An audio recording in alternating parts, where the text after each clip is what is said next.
It is one of the least read books of the entire Bible, and one of the least understood, too. It's scary. It's full of odd prophecy and apocalyptic stories of the end of the earth and the return of Jesus Christ, which isn't a pleasant experience if we're completely honest. That is, until the end of the book. Revelations is clear that Jesus will return as the Lion of Judah, ready to end all evil and sin and destroy the devil once and for all. But that is, of course, after letting him out of his cage for a little while.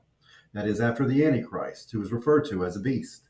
That is after Jesus does a pretty good job destroying planet Earth, and a new Jerusalem comes down from heaven. So as you can see, it's a little bizarre. It's full of violence and no rapture. Yes, I said that. Sorry. There's no rapture in the Bible. But the ending is the greatest hope given to us on planet Earth.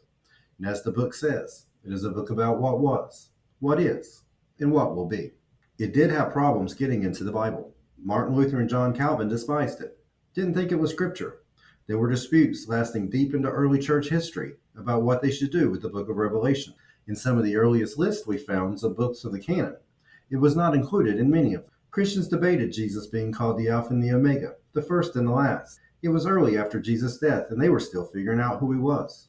They debated the 1,000-year reign and the materialism in the book of Revelations with its banquets and golden streets. We actually have letters from early church fathers dedicated to proving Revelations was not written by the Apostle John. It wasn't written in the same style, and it wasn't written quite as well. But it was included because it was considered scripture, and no matter what you think of it, it was accredited to the Apostle John, and he was an eyewitness.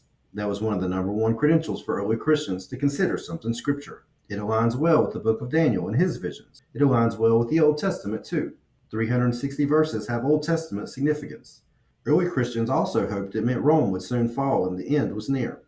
There is no doubt it talks about the end of times. Just about every generation has had someone or some event occur that means we were close to the end of the world. That is the biggest debate about Revelations. Is the book apocalyptic all the way to today? John wrote it to 7 churches, and they knew what he was saying. It was written for them and not us. But I believe in a God that is smart enough to dictate a letter that was relevant then and relevant now, a letter that transcends time and culture and technology. I can see how 500 years ago all the predictions and the events in the book felt completely unreal. Now many of them seem almost normal. Just like most scripture, it just gets clearer and stronger as time goes by, or in this case, as time runs out.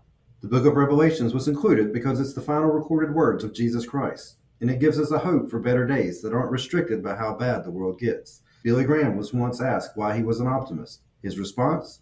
Because I've read the last page of the Bible, the book of Revelations. That's why the book of Revelations is and always will be scripture, and while we shouldn't run from it, we should embrace it.